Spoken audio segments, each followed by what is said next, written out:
Hi. మొట్టమొదటిసారిగా మన విజయవాడలో క్లాస్ రూమ్ ట్రైనింగ్ అండి. 1 డే క్లాస్ రూమ్ ఎన్విరాన్మెంట్‌లో ఆఫ్‌లైన్ వెబినార్ జరగబోతుంది. అండ్ ఇంట్రెస్ట్ ఉన్న పార్టిసిపెంట్స్ ఈ కింద స్క్రోల్ అవుతున్న నంబర్‌కి రింగ్ చేసుకొని సీట్ బుక్ చేసుకోండి. దీంట్లో ETFs, index funds and mutual funds మీద completely and hand holding experience మీకు ప్రొవైడ్ చేయబడుతుంది. దీని ద్వారా ఏంటంటే మనం అసెట్స్‌ని స్టాక్ మార్కెట్‌లో ఎలా మేనేజ్ చేసుకోవాలి, ఎలా గ్రో చేసుకోవాలి, ఎలా ప్రొటెక్ట్ చేసుకోవాలో అంటే ప్రాక్టికల్‌గా నేర్చుకుంటారు.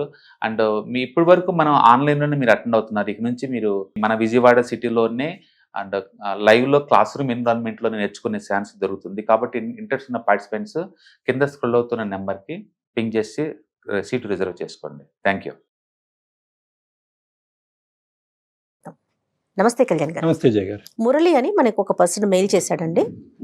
అన్నదమ్ముల మధ్య ఏదో చిన్న ఇష్యూ నడుస్తా ఉంది. తనే బిజినెస్ చేసుకోవాలనుకుంటున్నాడు. తమ్ముడు మనకి మెయిల్ చేసింది మురళి. ఆ బిజినెస్ కు సంబంధించి అన్న ఏదన్నా ఫైనాన్షియల్ గా సపోర్ట్ చేస్తే నేను ముందుకెళ్తాను, నాకు మా అన్న సపోర్ట్ కావాలి ఫైనాన్షియల్ గా అనేది ఇష్యూ అండి. సో మెయిల్ చేశాడు, డీటెయిల్ గా పెట్టాడు. బట్ మీ సలహా సూచన తనకి కావాలని చెప్పేసి అడుగుతున్నాడు. అందుకని చెప్పి నేను అతనికి కాల్ చేస్తానని చెప్పానండి. ఒకసారి కాల్ చేద్దాం. కొద్ది విచిత్రంగా ఉంది.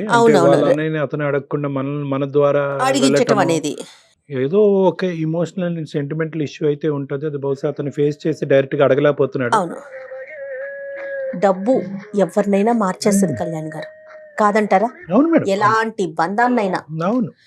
మురళి అండి. అవును మేడం. నేను జయానండి, అందమైన జీవితం ప్రోగ్రామ్ నుంచి కాల్ చేస్తున్నాను. నమస్తే మేడం. నమస్తే మురళి గారు. మీ మెయిల్ చూశాను, డాక్టర్ గారికి కూడా నేను చెప్పాను, బ్రీఫ్గా చెప్పాను.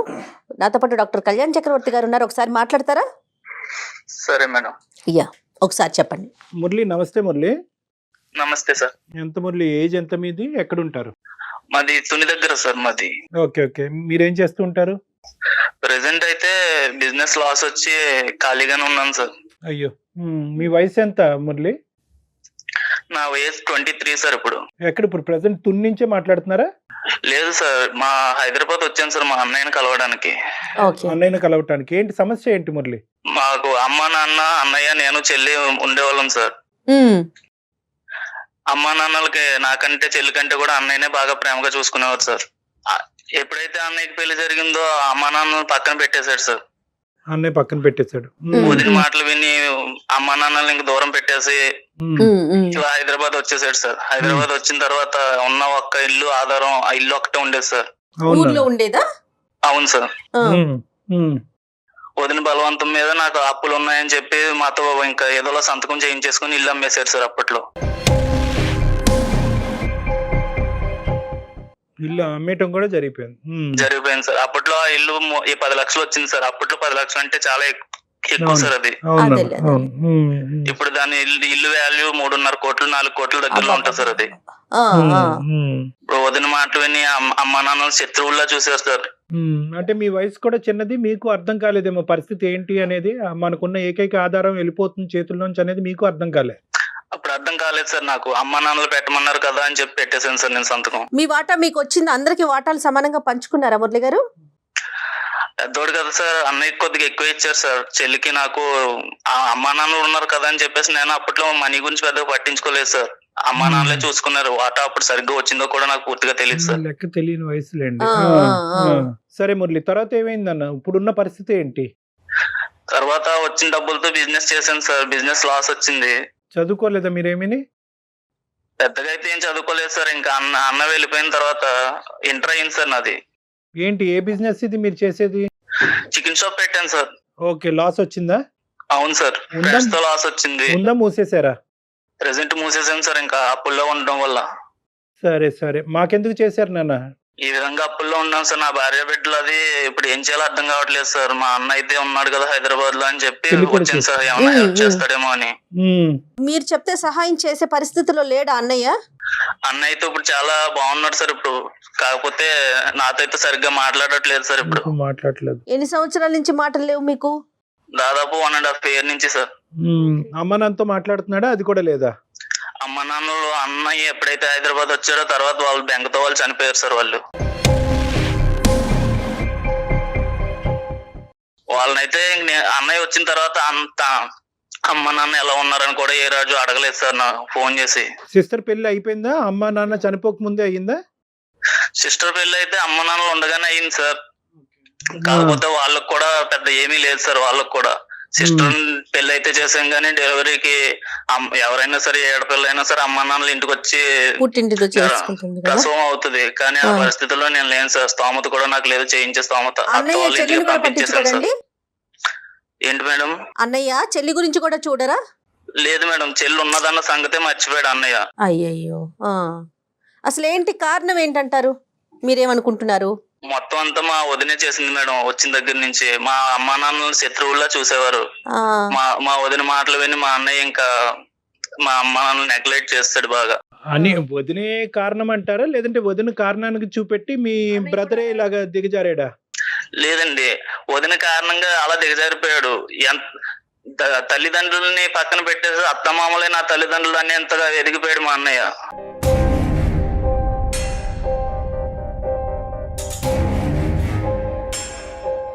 ఇప్పుడు 1.5 year బట్టి నీకు బిజినెస్ లో లాస్ రాలేదు కాబట్టి నువ్వు కూడా అన్నయ్య వరకు మాట్లాడలేదు. ఇప్పుడు బిజినెస్ లో లాస్ వచ్చిన తర్వాత మళ్ళీ అన్నయ్యతో కమ్యూనికేట్ చేయడానికి ప్రయత్నం చేస్తున్నారు. మరి అతను కూడా అనుకోవచ్చు కదా, ఇప్పుడు అమ్మ నాన్న చనిపోయిన తర్వాత నేను ఇంటికి పెద్ద డబ్బుల వరకు అయితే కనుక నా దగ్గరికి వస్తున్నాడు, లేదంటే మధ్యలో నన్ను కానీ నా భార్యను కానీ పట్టించుకోవట్లేదని మీ అన్నయ్యకి కూడా ఒక ఫీలింగ్ ఉండొచ్చేమో.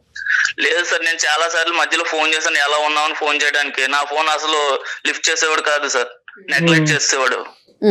సరే సరే, కేవలం ఇది ఒక డబ్బు రీత్యా మాట్లాడాలనే ఉద్దేశంతో మాకు కాంటాక్టా, లేదంటే అన్నయ్య ఎందుకు ఇలా ప్రవర్తిస్తున్నాడు అనే ప్రశ్నకి జవాబా, లేదంటే అన్నయ్య అన్నదమ్ములు మళ్ళీ అక్క చెల్లు వీళ్ళంతా అనుబంధం మళ్ళీ బాండింగ్ ఏర్పడుతుంది అనే ఆలోచనతో చేశారు? ఈ మూడిట్లో దేని గురించి మాకు చేశారు? Bonding sir. నా అన్నయ్య నాకు కావాలి. ఇది ఒకట్లో మా అన్నయ్యతో నేను ఎలా ఉన్నానో అలా నాతో మాట్లాడాలి మా అన్నయ్య. అదే అప్పుడు అక్కడి వరకు మనం తేలిస్తే సరిపోతుందా, లేదంటే అక్కడి వరకు వచ్చినటువంటి అన్నయ్య నష్టాల్లో కూరుకుపోయినటువంటి తమ్ముడిని కూడా తేలేయాలి కాబట్టి ఆర్థికపరమైనటువంటి సహాయ సహకారాలు కూడా అందించాలనే రిక్వెస్ట్ కూడా అడగాల? ఎందుకంటే అది వేరే యాంగిల్, ఇది వేరే యాంగిల్. అది ఆర్థిక పరంగా నేను ఇప్పుడు చాలా స్ట్రగుల్లో ఉన్నాను సార్. నేను అది కూడా మా అన్నయ్య నాకు చాలా హెల్ప్ చేస్తాడని నమ్మి ఇక్కడ వరకు వచ్చాను సార్. అది కూడా కొద్దిగా సాయం చేయాలి సార్ మీరు. ఒకసారి మాట్లాడదామా బ్రదర్ తో అండి? సరే మేడం. ఇక్కడ యూజువల్గా ఏమవుతుందంటే మేడం, ఇక్కడ ఇప్పుడు ట్రయాంగిల్ అయిపోతుంది. ఇక్కడ ఏంటంటే ఇప్పుడు ఆడవాళ్ళ సబ్జెక్ట్ కూడా వస్తుంది ఇక్కడ. ఎందుకంటే ఇప్పుడు అన్నయ్య ఒక్కడు ఒప్పుకుంటే సరిపోతుందా, లేదంటే అన్నయ్య ఒప్పుకోవటమే కాకుండా వదిన కూడా ఒప్పుకోవాలా? ప్రతిదానికి వదినకి ఆవిడ పాత్ర అసలు నిజంగా ఎంత ఉంది, ఇతను ఎంత వరకు కరెక్ట్ చెప్తున్నాడు? ఒకటే మేడం, సమాజంలో ఎప్పుడు కూడా ఈ అనుబంధాలు ఆడవాళ్ళని ఇటువంటి అంశాల్లో ఎక్కడ పెట్టాలో అక్కడ పెట్టాలి. జోక్యం చేసుకుంటే ఇలాగే ఉంటుంది వ్యవహారం. ఆడవాళ్ళని తప్పుపట్టే ఉద్దేశం మనం కాదు, కానీ ఎక్కడికక్కడ ఆ గీతలు అనేటటువంటిది క్లారిటీ ఉంటుంది. పెళ్ళైనప్పుడే నా కుటుంబ సభ్యులు ఇది, వాళ్ళు ఎంతవరకు నా మీద డిపెండ్ అవుతారు, ఇమోషనల్గా ఫైనాన్షియల్గా ఎంతవరకు డిపెండ్ అవుతారు, నీ భారీగా నీకు ఈ స్థానం ఇస్తున్నాను, నువ్వు ఎక్కడి వరకు జోక్యం చేసుకోవచ్చు చేసుకోకూడదు అనేది గీతలు కరెక్ట్గా ఉండాలి. రెండు వైపులా ఉండాలి. రెండు వైపు ఇటు ఉండాలి అటు ఉండాలి. వాళ్ళు ఎంత వరకు ఉండాలి, వీళ్ళు ఎంత వరకు ఉండాలి. దయచేసి లైన్ లో వేచి ఉండండి. హలో అన్నయ్య, చెప్పరా, ఎలా ఉన్నావు అన్నయ్య? బాను, ఏంటి ఇలా ఫోన్ చేసావు? లేదు సార్ మాట్లాడతారంటే కళ్యాణ్ చక్రవర్తి గారు. సార్ కాదు సార్, అతని పేరేంటన్నా? మా అన్నయ్య పేరు రవితేజ్ అండి. నమస్తే అండి రవితేజ్ గారు. రవితేజ్ గారు సార్ నమస్తే. మీ తమ్ముడు మీకు పెద్ద షాక్ ఇచ్చినట్టున్నాడు, చెప్పబెట్టకుండా మా దగ్గర నుంచి ఫోన్ కలపటం. అది ఏం లేదు, అతను ఇప్పుడు మీ ఇద్దరి మధ్యన కమ్యూనికేషన్ పోయిందంట. అతను బాధ చెప్పుకోవటానికి కానీ అటువైపు అమ్మ నాన్న లేరు, ఎవరు లేరు. ఇప్పుడు ఆల్రెడీ ఫ్యామిలీతో పాటు ఉన్నాడంట. బిజినెస్ అనేటటువంటి దాంట్లో ఊబిలో కూరుకుపోయాడంట. సరే, ఫైనాన్షియల్ అంశం అనేది పక్కన పెడితే కనుక మోరల్ సపోర్ట్గా ఉండవలసినటువంటి మా ఏకైక దిక్కు మా అన్నయ్య ఒక్కడేనండి. అతని వరకు రీచ్ అవడానికి నాకు ఏ దారి కనిపించట్లేదు, మీరు తప్ప అని చెప్పి మాకు ఫోన్ చేసేటప్పటికి మేము ముందే చెప్పాం, అది కాదయ్యా మేము మాట్లాడటం ఏంటి మీ అన్నదమ్ముల మధ్యన, నువ్వు డైరెక్ట్గా ఇంటికి వెళ్ళు లేదంటే ఫోన్ చేయంటే అసలు అన్నయ్య నన్ను ఎంటర్టైనే చేయట్లేదండి, నా పరిస్థితి ఇలా ఉంది, నన్ను కాపాడండి సార్ అని అనుకుంటూ మాకు చేస్తే సరే అని చెప్పి మీకు కలపమని చెప్పాం. మేము సుమన్ టీవీ అందమైన జీవితం నుంచి మాట్లాడుతున్నామండి. నా పేరు డాక్టర్ కళ్యాణ్ చక్రవర్తి, నేను మానసిక వైద్య నిపుణుని ప్లస్ రిలేషన్షిప్ కౌన్సిలర్. సో మీకు ఓకే అంటే మీతో ఒక 2 నిమిషాలు మాట్లాడతాం మేము. రైట్. కాదు, ఇప్పుడు ఏంటి రవితేజ గారు, ఇప్పుడు ఏంటి మీ ఇద్దరి మధ్యన సమస్య? ఎందుకు మీ బ్రదర్కి మీకు మధ్యన ఇన్ని నెలలు బట్టి మాటలు లేవు? ఫోన్ చేస్తే డబ్బులు అడుగుతాడు. ఫోన్ చేస్తే డబ్బులు అడుగుతాడు. అవసరం ఉండి అడుగుతాడా, అవసరం లేకపోయినా అడుగుతాడా? ఏమన్నా పాడు చేస్తున్నాడా ఏంటండి, మీరేమనుకుంటున్నారు? నాకు ఆటోలో వచ్చిన డబ్బులతో నేను ఒక బిల్డింగ్ కొనుక్కుని బిజినెస్ చేసి పొజిషన్ లో ఉన్నా. Right, okay okay. ఓకే, సంతోషం. వాడు మాత్రం ఆ డబ్బులంతా రోడ్ల నంబర్ తిరిగి బుక్క పచ్చడిలో పోగొట్టుకున్నాడు.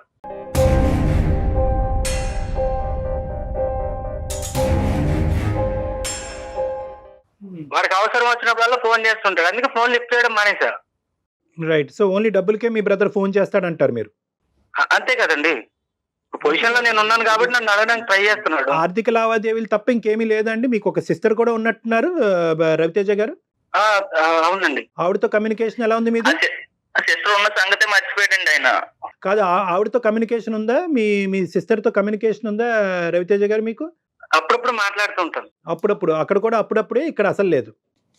మరి ఆవిడ కూడా అప్పుడప్పుడు డబ్బులు అడుగుతారని మాట్లాడతారా? మీరు దేనికి మాట్లాడతారా? ఆవిడతో కూడా కట్ అయిపోయిందిగా. కట్ అయిపోవడం అంటే కాదండి, ఎప్పుడైనా మేము ఖాళీ ఉన్నప్పుడు వాళ్ళకి అనిపించినప్పుడు చేసినప్పుడు మేము మాట్లాడుతూ ఉంటాం. Right sir, right. మరి ఇప్పుడు ఈ అబ్బాయి ఏంటి, వ్యసనాలు బానిస పడ్డాడా, లేదంటే తెలివి తక్కువగా ఇన్వెస్ట్మెంట్స్ చేస్తున్నాడనా? ఎందుకు ఇతని మీద మీకు అంత కోపం? వాడికి బాధ్యత అనేది లేదండి. రైట్. మరి బాధ్యత చెప్పేవాళ్ళు ఎవరు? తనకే తెలుసుకోవాలి, తన భార్య చెప్పాలి. భార్య భార్య బాధ్యతలు చెప్పాలి. చెప్పాలి. ఓకే. మరి మీ భార్య గారు ఏమంటున్నారు ఈ వ్యవహారంలో? నా భార్య నాకు వచ్చిన డబ్బుల్ని జాగ్రత్త పరచమని ఆమె చెప్పింది. రైట్. ఓకే. ఆమె చెప్పినట్టుగా నేను ఇన్వెస్ట్మెంట్ పెట్టుకున్న, బిల్డింగ్ కొనుక్కున్నా, ఈరోజు హ్యాపీగా ఉన్నాను. Very good. సంతోషం. కానీ మన ప్రయాణంలో మన రక్త సంబంధికులు ఎలా ప్రయాణిస్తున్నారని చూడటం అనేది బేసిక్ రెస్పాన్సిబిలిటీ కదండి, కాదా? అవును సార్, కరెక్టే. కానీ మా బిజీలో మేము ఉన్నాం కదా సార్. బిజినెస్ వేరు, బాధ్యత వేరు కదండి. బిజినెస్ అనేది ఎందుకు ఉన్నారు? బిజీగా ఉండాలి, మేము అది కూడా కోరుకుంటున్నారు. మీరు సంపాదించాలి, మీ కుటుంబాన్ని చూసుకోవాలి, మీ అన్నదమ్ముల్ని చూసుకోవాలి, వాళ్ళ అవసరాలు తీర్చాలి. ఏమన్నా అవసరం మీకు వీలుంటే, మీకు అవకాశం ఉంది కాబట్టి ఈ అబ్బాయి అడుగుతున్నాడు. మీకు నిజంగా అవకాశం లేకపోతే కనుక, మీకు ఏ దిక్కు దివానా లేనటువంటి పరిస్థితిలో మీరు ఉంటే కనుక మిమ్మల్ని వచ్చి ఎందుకు అడుగుతాడు? మీరు ఆధారంగా కనిపిస్తున్నారు కాబట్టి అడుగుతున్నాడు. ఆధారంగా కనిపించినా నా భార్య చెప్పండి నేనేం చేయలేను సార్. ఆవిడ మాట నమ్మి నేను ఇన్వెస్ట్మెంట్ పెట్టాను, బిల్డింగ్ కొనుక్కున్నాను, ఈరోజు ఈ పొజిషన్ లో ఉన్నాను. ఆవిడ మాటలు నమ్మాను సంతోషం కాబట్టి. అండి, అది కాదనట్లేదు. ఇప్పుడు మొత్తం జీవితం అంతా మీ బిల్డింగ్ చుట్టూరే ఉన్నట్టుంది సార్. అది కాదు, ఇప్పుడు మీ ఆవిడ చెప్తేనే వింటాను, మా ఆవిడ చెప్పింది కాబట్టి ఇన్వెస్ట్ చేశాను, ఇప్పుడు మా ఆవిడ మాట్లాడద్దు కాబట్టి తమ్ముడితో మాట్లాడలేదా? అలా కాదండి, అలా ఏం లేదు. మరి ఏమంటారు? ఇప్పుడు మీ అబ్బాయిని ఇంత దూరం పెట్టడం అనేటటువంటి దాని వెనకట్ల మీ ఆలోచన ఒకసారి చెప్పండి. మీరు చిన్నప్పటి నుంచి పెరిగారు, తల్లిదండ్రులు మిమ్మల్ని ఒక స్థాయి వరకు తీసుకొచ్చారు. ఇప్పుడు వాళ్ళు చనిపోయిన తర్వాత వాళ్ళు పైనుంచి ఆలోచించేది ఒకటే, నా కొడుకు కూతురు బిడ్డలు ఎలా ఉన్నారు, కలిసిమెలిసి ఉన్నారా, కొట్టుకుసస్తున్నారా అన్నది ఆలోచన ఉంటుంది వాళ్ళకి, పైనుంచి చూసేటటువంటి తల్లిదండ్రులకి. మీరు ఇంటికి పెద్దగా మీరు ఆ బాధ్యత నిర్వర్తించాలనుకుంటున్నారా, నిర్వర్తించకూడదు అనుకుంటున్నారా? డబ్బులు లావాదేవీలు పక్కన పెట్టండి, మమకారం, ప్రేమ నిర్వర్తించాలనుకుంటే వదిలి నేను రిక్వెస్ట్ చేసుకోమని చెప్తున్నానండి. మీ భార్య గాని, మీ తమ్ముడి భార్య గాని, మీ చెల్లెలి భర్త గాని అంతా మధ్యలో వచ్చారు కదా. మీ ముగ్గురు ఒక తల్లి కడుపులో నుంచి వచ్చినారు కదా. మీకంటూ ఒక రక్త సంబంధం గాని, ఒక ప్రేమ గాని అలాంటివి ఉండవండి. మధ్యలో వచ్చిన వాళ్ళ నిర్ణయాలే తీసుకోవాలి కాదనట్లా. కానీ మీ ప్రేమకు కూడా వాళ్ళ సలహాలు సూచనలు తీసుకోవాల్సింది. ఒక పాయింట్ నాకు అర్థం కావట్లేదండి. చేయలేను మేడం. ఏంటండి? ఆవిడ పర్మిషన్ లేకుండా చేయడంట. ఓ కాదు సార్, ఒకటి ఇది నాకు అస్సలు అర్థం కావట్లేదండి. ఆవిడ పర్మిషన్ ఏంటండి? మీకు అధికారం లేదా? నా తమ్ముడిని కాపాడవలసింది, చూసుకునేటటువంటి బాధ్యత అనేటటువంటి ఫస్ట్ డబ్బులు అంశం పక్కన పెట్టేసేయండి. డబ్బుల అంశం పక్కన పెట్టేసేయండి రవి గారు. ఇక్కడ డబ్బులు అనేటటువంటి అంశం కాదు. మీ మాట నాకు కొద్దిగా గాయపరిచింది. ఇక్కడ ప్రధానమైనటువంటి అంశం ఏంటంటే కనుక ఒక ప్రేమ, ఒక బంధుత్వం, ఒక మమకారం, ఒక రక్త సంబంధం, ఇవేమి ఉండవండి. బిల్డింగ్ ఒకటే కనిపిస్తుందా మీకు? ఆవిడ బిల్డింగ్ అది కట్టించాము. కూడా మీ ఆస్తి పరంగా వచ్చి, మీ డబ్బుల పరంగా వచ్చినటువంటి ఆలోచనని ఆవిడ ఏం చేశారంటే, ఆవిడ ప్లాన్ ద్వారా కరెక్ట్ ఇన్వెస్ట్మెంట్ చేయించడం వల్ల మీరు ఒక స్థాయిలో ఉన్నారు. ఎవరు సంపాదించిన డబ్బులండి? నేను పచ్చిగా మాట్లాడితే ఎవరు సంపాదించిన డబ్బులు? మీ తల్లిదండ్రులు సంపాదించేటటువంటి డబ్బులే కదా. ఆ డబ్బులతోనే కదా మీరు ఈరోజు ఒక స్థానంలోకి వచ్చారు. ఆ తల్లిదండ్రులు సంపాదించినట్టు, ఆ తల్లిదండ్రులు ఎవరైతే ఉన్నారో వాళ్ళు ఎందుకు సంపాదించారు? మీరు అందరూ సెటిల్ అయ్యి బాగా ఉండాలని చెప్పి. నేను డెవలప్ అయ్యాను కదా సార్. వాడి డబ్బుల్ని వాడు పాడు చేసుకున్నాడు. ఎవరండి? తెలివితేటలు ఒకలాగా ఉండవు కదండి. అతని తలరాత ఎలా ఉంది, మీ తలరాత ఎలా ఉందండి? మన 5,000 ఒకలాగా ఉన్నాయా? నేనేం చేయాలి సార్? నేను బాగా ఇప్పుడు నాకు బాధ్యతలు ఉన్నాయి. నాకు పిల్లలు ఉన్నారు. వాళ్ళ రవితేజ గారు, మీకు ఎంతమంది పిల్లలండి? ఇద్దరండి. ఓకే, వాళ్ళిద్దరు ఎప్పటికీ కలిసి ఉండాలని కోరుకుంటారా? ఎవరి దారి వాడిదేనా?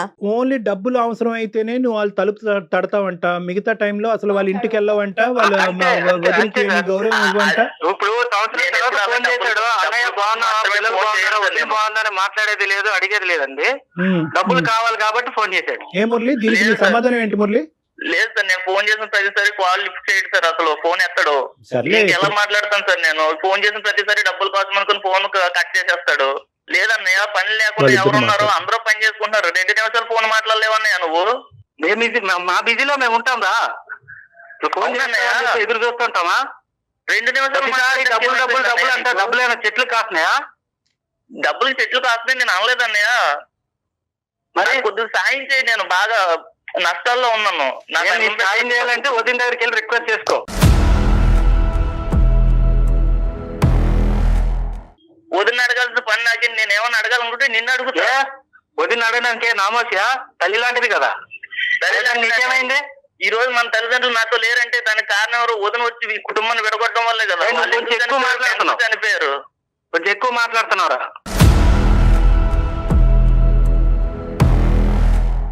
వదినికి రెస్పెక్ట్ ఇచ్చేది లేదు, అన్నయ్యకి రెస్పెక్ట్ ఇచ్చేది లేదు, పెద్ద చిన్న లేకుండా ఏది పడితే నోటుకొచ్చి మాట్లాడుతున్నావు.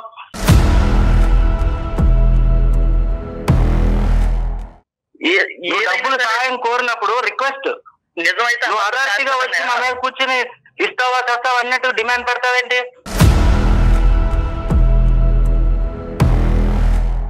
ఇంత వయసు వచ్చిన తర్వాత నీకు వ్యాపారాలు పెట్టాలా?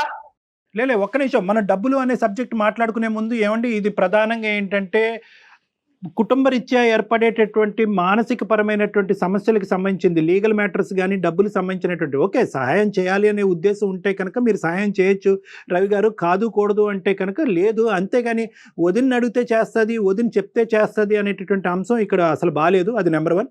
నెంబర్ 2, నేను ఇంకా కంప్లీట్ అవ్వలేదు. మాట విన్నాను కాబట్టి నేను బాగుపడ్డానని నమ్మకంతో నేను చెప్తున్నాను సార్.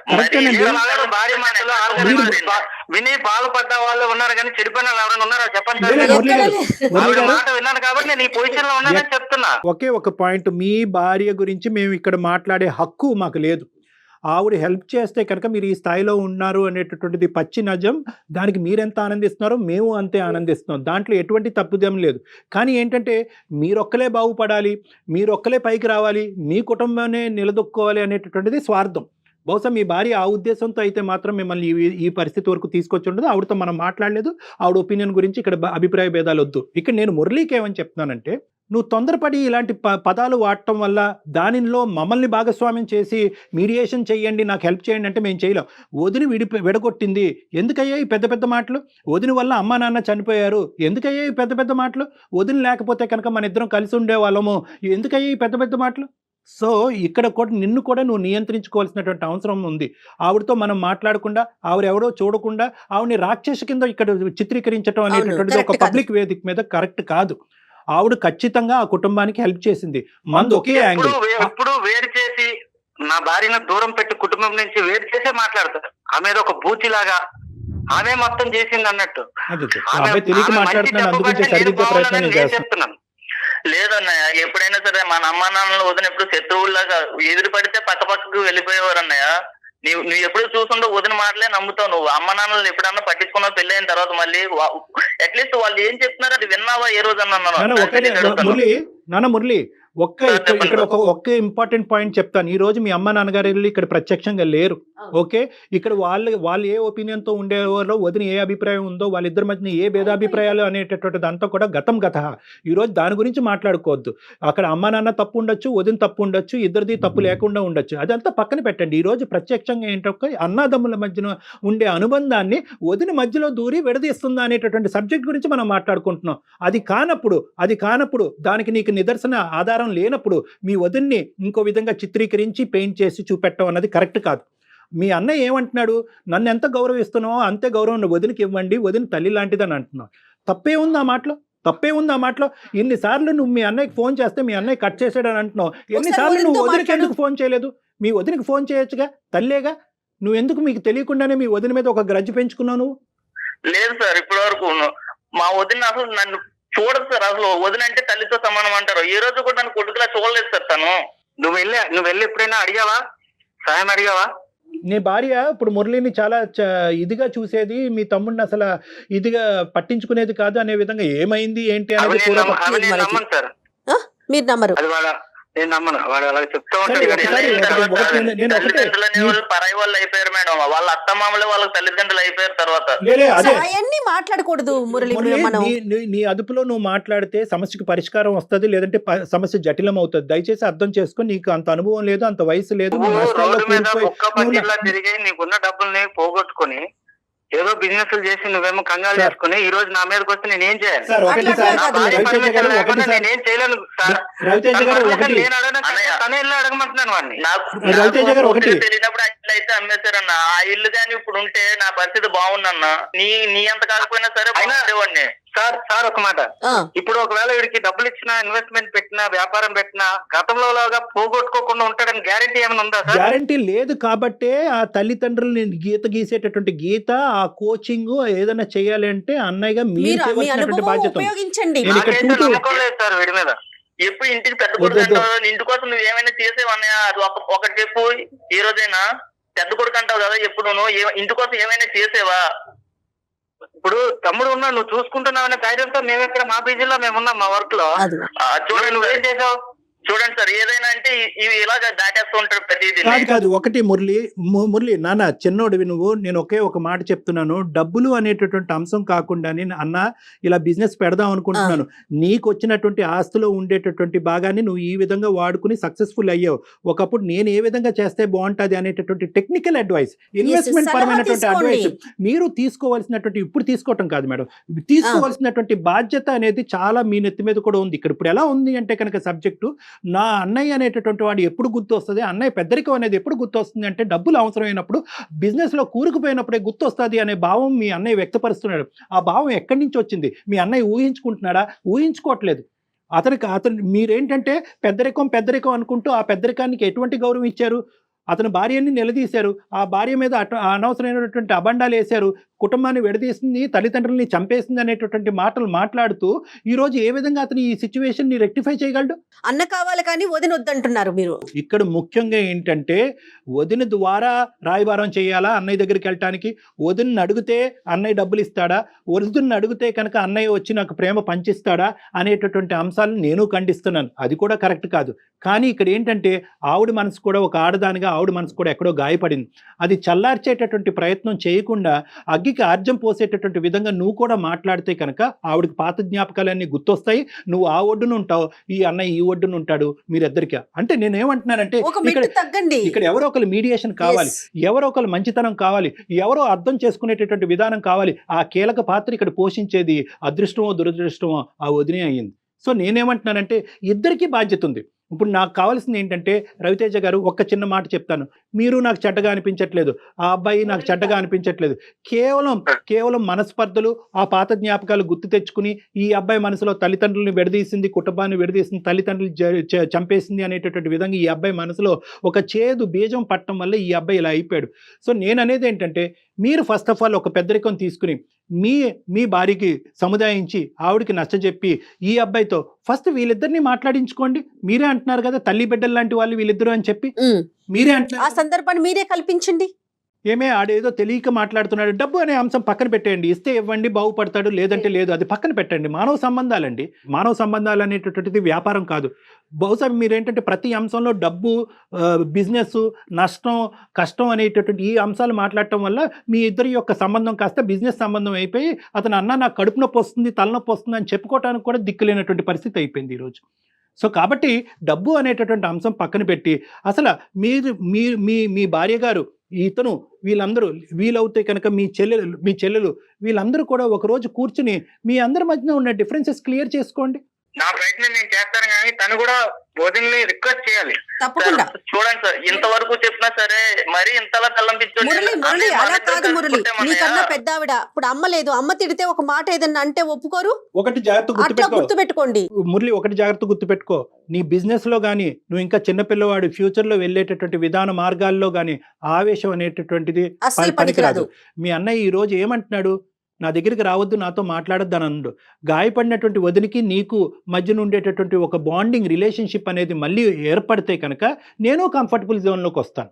అప్పుడు నీకు కూడా నేను హెల్ప్ చేయడానికి ముందుకు రాగలను. అంతేగాని మా ఇంట్లో పెంట పెట్టుకుని మా ఇంట్లో మా ఆవిడతో గొడవ పెట్టుకుని నీ దగ్గరకు వస్తే కనుక నేను రోడ్డు మీద పడతాననే ఉద్దేశాన్ని అతను చెప్తున్నాడు. ప్యాచప్ చేసుకోవాలి కదా మురళి, సమస్య ఎక్కడైనా ఉంటుంది. మీరు చిన్నవాళ్ళు, అమ్మా నాన్న లేరు, అన్నని వదిన అమ్మా నాన్నగా భావించండి. ఈ రోజు ఈ వేదిక మీద కూర్చుని ఏమయ్యా పెద్దోడివి, నీకు బాధ్యత లేదా, మీ ఆవిడతో గొడవ పెట్టుకుని మీ తమ్ముడికి హెల్ప్ చేయని నేను చాలా ఈజీగా చెప్పచ్చు. అప్పుడు 2 కుటుంబాలు పెంట అవుతాయి.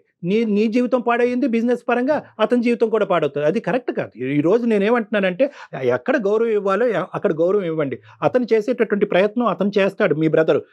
అదే విధంగా ఏంటంటే వదిన ఈజ్ ఈక్వల్ టు తల్లి అనేటటువంటి పాత జ్ఞాపకాలన్నీ తీసేసి ఆవిడకి ఇవ్వాల్సినటువంటి గౌరవం మీరివ్వండి. మొత్తం అంతా సద్దుమనం కాకపోతే నన్ను వచ్చి అడగండి. మురళి వింటున్నారా? ఒక మెట్టు తగ్గాల్సిన అవసరం ఇప్పుడు మీ దగ్గరే ఉందండి. సార్ వాళ్ళు వదిన్ని రిక్వెస్ట్ చేయలేనుడు రేపు పొద్దున డబ్బులు ఇచ్చి నమ్మకంగా జాగ్రత్తగా మళ్ళీ వ్యాపారం చేసుకుని మళ్ళీ బాగుపడతారని నమ్మకం నేను చూడలేదు మేడం. అడగొచ్చు, ఓకే, భార్యకి ఇవ్వాల్సిన స్థానం భార్యకి ఇవ్వచ్చు, ఓకే. ఏదైనా సరే ఇంకా వదిన దగ్గరికే వెళ్ళాలంటే ఎలా మేడం? వదిన దగ్గరికి వెళ్ళమంటలేదు నాన్న, నువ్వు కన్ఫ్యూజ్ అవ్వద్దు. అతను ఏమంటున్నాడంటే అందరూ కలిసి ప్రయాణం చేయాలంటే అందరూ కలిసి ప్రయాణం చేద్దాం. కేవలం నాతో ఒక బంధుత్వం పెట్టుకుని వదిన్ని మళ్ళీ దూరం పెడతారు. ఆల్రెడీ ఇంతకు ముందు అయినటువంటి గొడవల వల్ల లెటెస్ట్ ట్రావెల్ టుగెదర్. నన్ను ఎంత బాగా అయితే నువ్వు కావాలి అని అనుకుంటున్నావు, ఈ కుటుంబంలో నీ వదిన కూడా ఒక భాగమే, ఆవిడ కూడా మనం రప్పించుకుందాం అనేటటువంటి విధంగా అతను చెప్తున్నాడు. రవితేజ ఒకటి నాన్న, ఆ అబ్బాయి చిన్నపిల్లోడు, అనుభవాలు తక్కువ ఉన్నాయి, నీ బిజినెస్ పరంగా నష్టాలు రావటం వల్ల డిప్రెషన్లోకి వెళ్ళాడు. కాబట్టి ఎంత కాదనుకున్నా ఇంటికి పెద్దవాడిగా నీ భుజం మీద చాలా బాధ్యత అయితే ఉంది. అది సొంత అన్నదమ్ముల్ని మీరు చూసుకోకపోతే ఇంకెవరు చూసుకుంటారండి? మన అన్నదమ్ముల్ని, మన అక్క చెల్లెల్ని మనం కదా చూసుకోవాలి. ఓకేనా? మీరిద్దరు మాట్లాడుకోండి, ఫస్ట్ ఇద్దరు మాట్లాడుకోండి. ఇలా ఫోన్లో కాదు, డైరెక్ట్గా కలవండి. మీ భార్యను కల్పించే ముందు ఫస్ట్ మీరిద్దరు ఎక్కడన్నా బయట ఎక్కడన్నా ఫస్ట్ కలిసి మీ ఇద్దరి మధ్యలో ఉన్న డిఫరెన్సెస్ ఫస్ట్ క్లియర్ చేసుకున్న తర్వాత దయచేసి ఆవిడకి కూడా ఒక 2 మాటలు చెప్పి ఈ అబ్బాయిని మీ ఇంటికి తీసుకెళ్ళి అందరు కూర్చుని మాట్లాడుకోవటానికి ఒక ప్రయత్నం చేయండి. కూర్చుని మాట్లాడుకుంటే ఖచ్చితంగా రిజాల్వ్ అయ్యే సమస్య ఇది. ఓకేనా? మురళి గారు, మీరు కూడా అయిపోయినవి వదిలేసేయండి. జరిగిపోయినాయి. ఇంకా ఏం చేయాలి? ఎలా మాట్లాడితే అన్నయ్య, వదిన, మీరు, మీ చెల్లి అందరూ కలిసి ఉంటారు, అటువైపుగా ఆలోచించండి. సరే madam. Thank you Murali, thank you అండి. All the best. హ్యాపీగా ఉండండి, అందరూ సంతోషంగా ఉండండి.